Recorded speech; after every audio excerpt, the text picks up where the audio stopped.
বিগত আজি সদৌ গুৱাহাটী জিলা গুৱাহাটী মহানগৰ জিলা সত্ৰ মহাসভা এখন গঠন কৰিলোঁ। পুনৰ গঠন আগতে আছিলেই, সেইখন কমিটি ভংগ কৰি ভংগটো কেতিয়াবাই হ'ল, পুনৰ গঠন কৰিলোঁ। তাৰ সভাপতি হিচাপে দায়িত্ব দিয়া হ'ল লায়াতি সত্ৰৰ সত্ৰাধিকাৰ শ্ৰী উৎপল গোস্বামী, তেখেতৰ ঘৰ বেলতলা। কাৰ্যকৰী সভাপতি হিচাপে দায়িত্ব দিয়া হ'ল ভলাগুৰি সত্ৰৰ ডেকা সত্ৰীয়া দীপক কুমাৰ গোস্বামী, তেখেতৰ ঘৰ পল্টন বজাৰ। উপসভাপতি হিচাপে দায়িত্ব দিয়া হ'ল আমাৰ শ্ৰী শ্ৰী চেকেৰাতলী সত্ৰৰ ডেকা সত্ৰীয়া শ্ৰীযুত বলিন গোস্বামী, তেখেতৰ ঘৰ সৰু সজাইত। আনহাতে উপসভাপতি হিচাপে দায়িত্ব দিয়া হৈছে এজন শ্ৰী শ্ৰী ত্ৰিফলো সত্ৰৰ ডেকা সত্ৰীয়া যাদৱ গোস্বামী, তেখেত ইয়াৰে। আনহাতে সম্পাদকৰ দায়িত্ব দিয়া হৈছে সদৌ গুৱাহাটী মহানগৰ জিলা সত্ৰ মহাসভাৰ, তেখেতৰ নাম উৎপল গোস্বামী, তেখেত ভলাগুৰি সত্ৰৰ ডেকা সত্ৰীয়া। আৰু সহকাৰী সম্পাদকৰ দায়িত্ব দিয়া হৈছে আমাৰ শৰাইঘাট কলেজৰ জ্যেষ্ঠ অধ্যাপিকা আমাৰ প্ৰতিমা মহন্ত ডাঙৰীয়ানীক। আৰু প্ৰতিমা মহন্ত তেখেতক আমি সদৌ গুৱাহাটী জিলা আই কনকলতা মহিলা তীৰ্থৰ মুখ্য আহ্বায়কৰ দায়িত্ব অৰ্পণ কৰা হৈছে। সকলোৱে আজি দায়িত্ব গ্ৰহণ কৰিছে। আৰু আমি আপোনালোকৰ জৰিয়তে আমি জনাবলৈ বিচাৰিছোঁ যে অসমৰ যি বেদখলিত ভূমি সত্ৰৰ যি বেদখলিত ভূমি, সেই সম্পূৰ্ণ বেদখলমুক্ত কৰাৰ আমাৰ আশ্বাস প্ৰদান কৰিছে মাননীয় মুখ্যমন্ত্ৰী ডক্টৰ হিমন্ত বিশ্ব শৰ্মাদেৱে। আমি তেখেতৰ এই আন্তৰিক ঘোষণাত, তেখেতৰ আন্তৰিক পদক্ষেপক আমি আন্তৰিক ধন্যবাদ আৰু কৃতজ্ঞতা জনাইছোঁ। ইতিমধ্যে বহু সত্ৰৰ বেদখল হৈ থকা ভূমি আমাৰ মাননীয় মুখ্যমন্ত্ৰী ডক্টৰ হিমন্ত বিশ্ব শৰ্মাদেৱৰ প্ৰচেষ্টাত বেদখলমুক্ত হৈছে। আৰু যিবিলাক সত্ৰৰ ভূমি এতিয়াও বেদখল হৈ আছে, সেইখিনি বেদখলমুক্ত কৰা হ'ব বুলি, সম্পূৰ্ণ বেদখলমুক্ত কৰা হ'ব বুলি মাননীয় মুখ্যমন্ত্ৰী মহোদয়ে ঘোষণা কৰিছে। আমি তেখেতক আন্তৰিক ধন্যবাদ আৰু কৃতজ্ঞতা জ্ঞাপন কৰিছোঁ। আৰু অসমৰ খিলঞ্জীয়া লোকৰ স্বাৰ্থত তেখেতে যি দৃঢ় পদক্ষেপ গ্ৰহণ কৰিছে, আমি সেইবাবে তেখেতৰ সুস্বাস্থ্য আৰু দীৰ্ঘায়ু আমি কামনা কৰিছোঁ। আনহাতে আমি ডিচেম্বৰ মাহত আমাৰ যি আই খেৰসুতি বিশ্ববিদ্যালয় আমি গোৱালপাৰাত আমি স্থাপন কৰিছোঁ, তাত ডিচেম্বৰ মাহৰ শেষত হ'লেও আমি গৱেষণামূলক পাঠ্যক্ৰমেৰে হ'লেও আমি শ্ৰেণীসমূহ আৰম্ভ কৰিব পাৰি নেকি, আমি চিন্তা চৰ্চা কৰিছোঁ। এই ক্ষেত্ৰত প্ৰয়োজনীয় অনুমতিৰ বাবে প্ৰদানৰ বাবে আমি অসম চৰকাৰৰ লগত আমি যোগাযোগ কৰিছোঁ। অসমৰ মাননীয় শিক্ষামন্ত্ৰী ডাক্তৰ ৰণোজ পেগুদেৱক আমি আবেদন পত্ৰ প্ৰদান কৰিছোঁ। আমি আমাৰ আই খেৰসুতি বিশ্ববিদ্যালয়ৰ কাৰণে প্ৰয়োজনীয় 100 বিঘা ভূমিৰ নথিপত্ৰ আৰু আই কনকলতা বিশ্ববিদ্যালয় আইনৰ খচৰাৰ প্ৰতিলিপি আমি তেখেতক আমি অৰ্পণ কৰিছোঁ।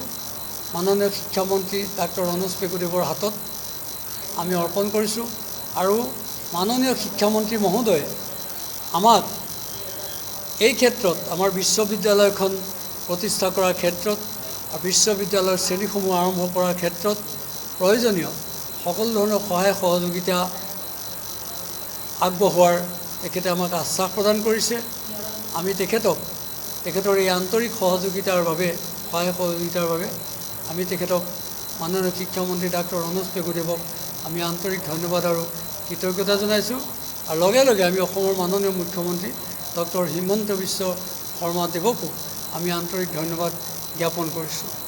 আপোনালোকক জনাবলৈ বিচাৰিছোঁ যে আমি অসমৰ সকলো সত্ৰৰ তথ্য সম্বলিত এখনি গ্ৰন্থ আমি এবছৰৰ ভিতৰত প্ৰকাশৰ সিদ্ধান্ত গ্ৰহণ কৰিছোঁ। আমাৰ সদৌ অসম সত্ৰ মহাসভাৰ সাধাৰণ সভাই গ্ৰহণ কৰিছে। আমি সেই তথ্যখিনি সংগ্ৰহ কৰিবৰ কাৰণে আমি সকলো জিলাকে, আমাৰ জিলা সমিতিসমূহক, সদৌ অসম সত্ৰ মহাসভাৰ জিলা সমিতি আৰু আঞ্চলিক সমিতিসমূহক আমাৰ কেন্দ্ৰীয় সমিতিৰ ফালৰ পৰা নিৰ্দেশনা প্ৰদান কৰা হৈছে তথ্যসমূহ সংগ্ৰহ কৰিবলৈ সত্ৰসমূহৰ, যাতে আমি এবছৰৰ ভিতৰত এখন সৰ্বাংগ সুন্দৰ আমি অসমৰ সত্ৰসমূহৰ বুৰঞ্জী এখন গ্ৰন্থ আমি প্ৰকাশ কৰিব পাৰোঁ। আনহাতে আমি অহা 7 আৰু 8 জুলাইত উৰিষ্যাৰ কটকস্থিত বিশ্ববিদ্যালয়ত আমাৰ সদৌ অসম সত্ৰ মহাসভাৰ ভগ্নী সংগঠন আই গণকুলা মহিলা তীৰ্থৰ উদ্যোগত আৰু সদৌ অসম সত্ৰ মহাসভাৰ আমাৰ যুটীয়া উদ্যোগত সহযোগত আৰু নগাঁও মহাবিদ্যালয় আৰু নগাঁও ছোৱালী মহাবিদ্যালয়ৰ সহযোগত আমি মহাপুৰুষ শ্ৰীমন্ত শংকৰদেৱ আৰু আমাৰ শ্ৰী শ্ৰী মাধৱদেৱ গুৰুজনাৰ সৃষ্টি আদৰ্শ কৰ্মৰাজিৰ ওপৰত সত্ৰীয়া কলা সংস্কৃতিৰ ওপৰত আমি এখন আন্তঃৰাষ্ট্ৰীয় পৰ্যায়ৰ আলোচনা চক্ৰ অনুষ্ঠিত কৰিম।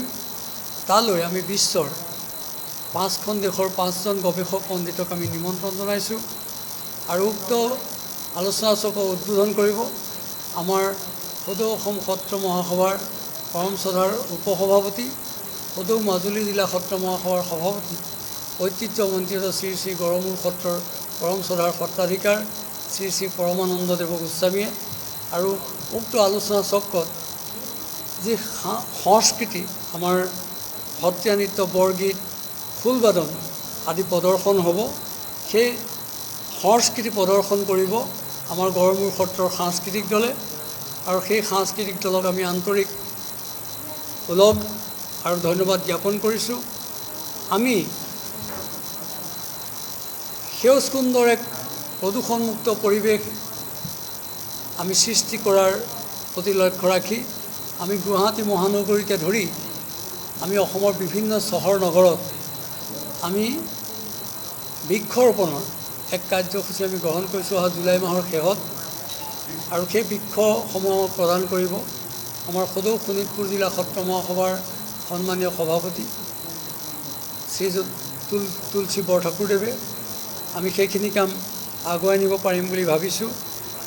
আমি ছেপ্টেম্বৰৰ শেষত আমি মুম্বাইত আমি গুৰুজনাৰ সৃষ্টি আদৰ্শ কৰ্মৰাজিৰ ওপৰত আৰু সত্ৰীয়া কলা সংস্কৃতিক আমি বিশ্বৰ দৰবাৰত প্ৰতিষ্ঠা কৰাৰ লক্ষ্য আগত ৰাখি আমি মুম্বাই বিশ্ববিদ্যালয়ত আন্তঃৰাষ্ট্ৰীয় পৰ্যায়ৰ আলোচনা চক্ৰ অনুষ্ঠিত কৰিবলৈ আমি গৈ আছোঁ। তাৰ পিছতেই ডিচেম্বৰৰ শেষত আমি আমেৰিকা যুক্তৰাষ্ট্ৰতো আমি গুৰুজনাৰ সৃষ্টি আদৰ্শ কৰ্মৰাজিৰ ওপৰত আমি আলোচনা চক্ৰ অনুষ্ঠিত কৰিম।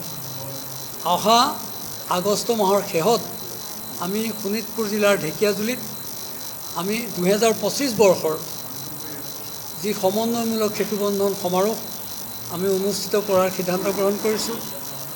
আমি তালৈ আমি ভাৰতৰ মহামান্য ৰাষ্ট্ৰপতি মহোদয়াক নিমন্ত্ৰণ জনোৱাৰ সিদ্ধান্ত গ্ৰহণ কৰিছোঁ।